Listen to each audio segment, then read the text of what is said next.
संस्कृत दर्शन channel में आप सभी का स्वागत है। बहुत सालों से हम लोग वीडियो नहीं बना पा रहे थे। दिनों में नहीं बोल रहा हूँ मैं, सालों बोल रहा हूँ। करीब 3 से 4 साल हो गई हैं और वीडियो बनाने का कभी भी मौका नहीं मिल पा रहा था। सोचा अब फिर शुरुआत की जाए।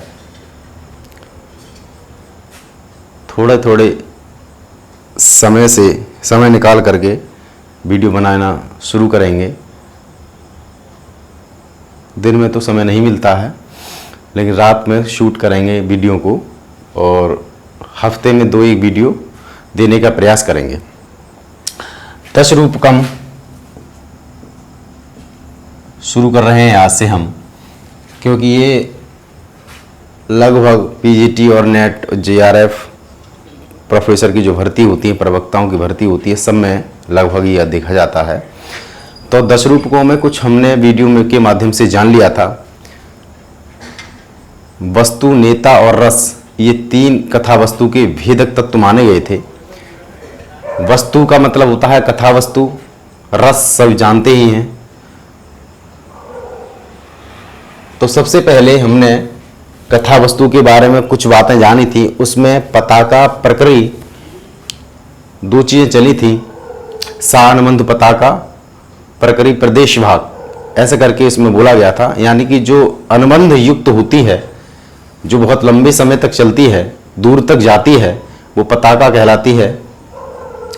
और प्रकृति प्रदेश युक्त होती है। उसी के प्रसंग को देखती हुई, हालांकि ये पताका स्थानक एक शब्द है, तो यहाँ उन्होंने लिखा भी है, धनिक धनंजय महोदय ने, कि पताका बोलने के बाद में ना प्रसंग होते हुए भी, ये क्रम से ना होते हुए भी, पताका स्थानक का भी यहीं पे हम वर्णन कर देते हैं, वर्णन बता देते हैं। तो उन्होंने पताका स्थानक जो शब्द है उसके बारे में भी थोड़ी सी बातें करते चले हैं। उसके बाद हम थोड़ा इसमें विस्तृत में जाएंगे। और आज ये शुरू है तो छोटी सी वीडियो बनाएंगे। यदि सब कुछ ठीक रहा तो क्रम से हम दशरूपक को सबसे पहले समाप्त करेंगे। उसके बाद में और क्रम से जो जो हमारी वीडियो रह गई हैं, जो जो विषय रह गए हैं, दर्शन के रह गए हैं, व्याकरण रह गए हैं, उन सबको क्रम से हम यहां देने का प्रयास करेंगे। प्रस्तुतागंतु भावस्य वस्तुनो अन्योक्ति सूचकम, यानी पताका स्थानक क्या है? वस्तुनो अन्योक्ति सूचकम, अन्य वस्तु के द्वारा आगंतुक, अन्य वस्तु के द्वारा आगंतुक प्रस्तुत वस्तु का जो सूचक है। एक ही लाइन में इसका उत्तर है पूरा ये कि पताका स्थानक है क्या। तो कहा है इन्होंने, किसी अन्य वस्तु के द्वारा आगंतुक प्रस्तुत वस्तु का जो सूचक है वह पताका स्थानक कहलाता है। अब पताका स्थानक तुल्य संविधान विशेषणम, पताका स्थानक 2 प्रकार का होता है। पताका स्थानक के 2 भेद होते हैं। एक तो होता है संविधान भेद, दूसरा होता है विशेषण, यानी विशेषण भेद होता है। अन्योक्ति समासोक्ति के नाम से इनको जाना जाता है। वैसे इनका समास जो अलंकार जो होते हैं, अन्योक्ति समासोक्ति, उसका कोई संबंध इनसे नहीं है। ठीक है, ये इसका पताका स्थानक का एक लाइन में इसका उत्तर है।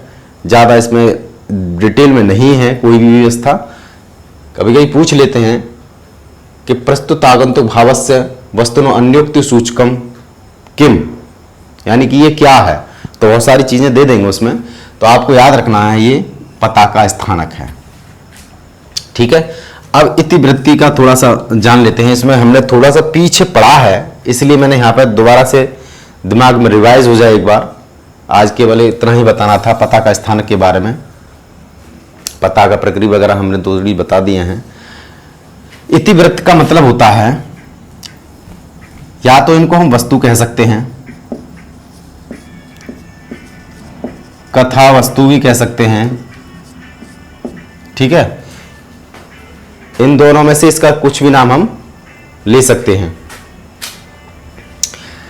इसको 2 हिस्सों में बांट सकते हैं हम। पहला स्थान है आधिकारिक कथावस्तु और प्रासंगिक कथावस्तु। इतिवृत्तीय कथावस्तु को दो हिस्सों में बांटा गया है। ये शुरू से अगर आप हमारी वीडियो देखेंगे 3-4 क्रम से हैं, तो उसमें आधिकारिक और प्रासंगिक दो हिस्से हैं। आधिकारिक कथावस्तु वह वस्तु होती है जिसमें किसी का अधिकार होता है, यानी कि कोई भी कहानी चल रही है, कोई भी कथा है, किसी के बारे में चर्चा चल रही है, रामायण है जैसे उदाहरण के तौर पर। यहां रामायण का उदाहरण इसलिए देते हैं क्योंकि वो लगभग उसको सभी जानते हैं। तो रामायण में जो राम और सीता हैं उनकी पूरी शुरू से लेकर के अंतिम तक उनके बारे में चर्चा की गई है, यानी कि उसके अधिकारी कौन हुए? राम है। तो राम से संबंध होने के कारण आधिकारिक कथावस्तु कहलाती है रामायण। प्रासंगिक का मतलब होता है जो प्रसंग बस आ जाए, बीच में ये लंबी कहानी चल रही है, उसी के बीच में कोई प्रसंग आया तो उसमें किसी व्यक्ति विशेष की कहानी आ जाए तो प्रासंगिक हो जाती है। अब प्रासंगिक भी दो प्रकार की हो जाती है। किसी का प्रसंग आया तो वो पताका और प्रकरी। पताका वह होती है जो अनुबंध होती है, सानुबंध पताका, यानी किसी के जो मुख्य कथा वस्तु है उसके साथ वो जुड़ जाती है। मुख्य कथा वस्तु ये होती है, आधिकारिक जो होती है वो मुख्य कथा वस्तु होती है, मुख्य व्यक्ति होते हैं इसमें। तो पताका मुख्य होती है।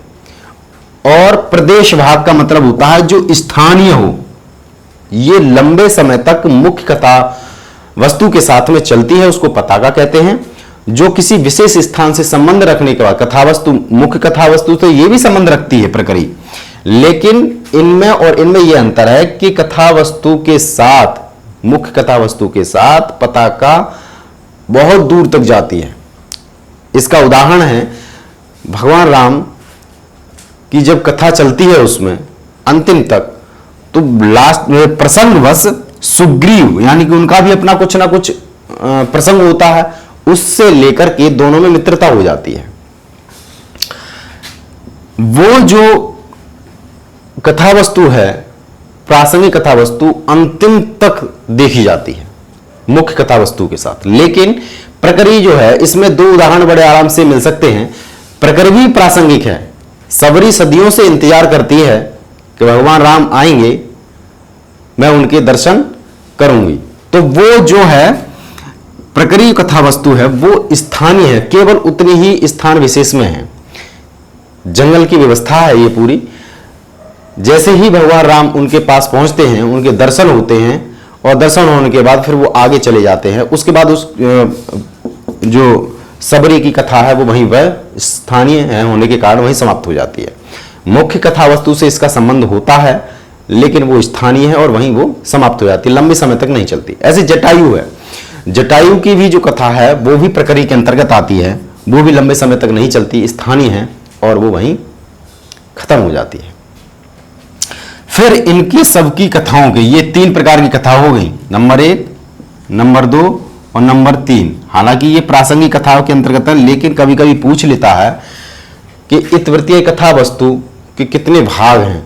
तो मुख्य रूप से तो 2 ही भाग हैं, 1 और 1, 2।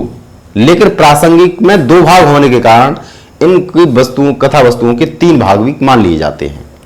ठीक है, अगर ये प्रश्न आया तो ये कभी कभी उलझाने वाला जो प्रश्न होता है वो हो सकता है, उसमें 2 ऑप्शन भी दे रखे हो 2 प्रकार के और 3 प्रकार के भी दे रखे हो, तो ये विवादित प्रश्न हो जाएगा। खैर ठीक है, जैसा होगा भविष्य में देखा जाएगा। अब इन तीनों कथा वस्तुओं को 3 भाग हो जाते हैं, प्रख्यात, उत्पाद्य और मिश्र। प्रख्यात का मतलब क्या होता है? प्रख्यात का मतलब होता है ऐतिहासिक, जिसका इतिहास से कोई संबंध हो, उस संबंध को लेकर के कोई कवि विशेष उसकी जब लेखन कार्य करता है या उसके बारे में लिखता है तो वो प्रख्यात कहलाता है, किसी कारण से वो प्रसिद्ध हो। उत्पाद्य का क्या तात्पर्य है? उत्पाद्य का मतलब होता है बिल्कुल कल्पना पर आधारित, अपनी कल्पना है उस पर आधारित जो कथा वस्तु होती है, जैसे मृच्छकटिकम है, पूर्ण रूप से कथा वस्तु जो है वो उत्पाद्य है, उसमें कवि की कल्पना ही सम्मिलित है और कुछ नहीं है। मिश्र का तात्पर्य क्या है? मिश्र का तात्पर्य है ऐतिहासिक भी हो और कवि की कल्पना भी उसमें सम्मिलित हो तो वो मिश्र कहलाती है। ये 3 प्रकार की होती हैं। अब ये 3 प्रकार की जो हो गई उनको हम 3 हिस्सों में और बांट सकते हैं, दिव्य, मर्त्य और दिव्यादिव्य। यानी कि इन्हीं के सभी के दिव्य होता है, मर्त्य होता है यानी कि जो देवताओं से संबंधित होती हैं वो सिर्फ दिव्य कथाएं कहलाती हैं। मर्त्य का मतलब मनुष्य से होती हैं और दिव्य मर्त्य का मतलब जो लौकिक भी हो अलौकिक भी हो, जैसे वो अलौकिक भी हैं और लौकिक भी हैं, दोनों की जो मिश्रण होता है वो दिव्यादिव्य के अंतर्गत आता है। ये फल की सिद्धि के उपाय को हम लिख दिया था, ये वैसे ही अर्थ प्रकृतियां हम जानेंगे। बीज, बिंदु, पताका, प्रकृति, कार्य, ये 5 प्रकार की अर्थ प्रकृतियां होती हैं।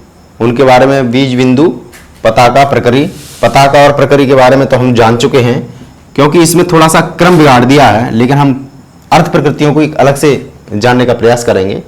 तो बीज, बिंदु और जानेंगे, कार्य भी जानेंगे। उसके बाद में फिर कार्य की अवस्थाएं होती हैं, 5 कार्य की अवस्थाएं होती हैं, उनको भी जानने का प्रयास करेंगे। आज के लिए इतना ही, धन्यवाद।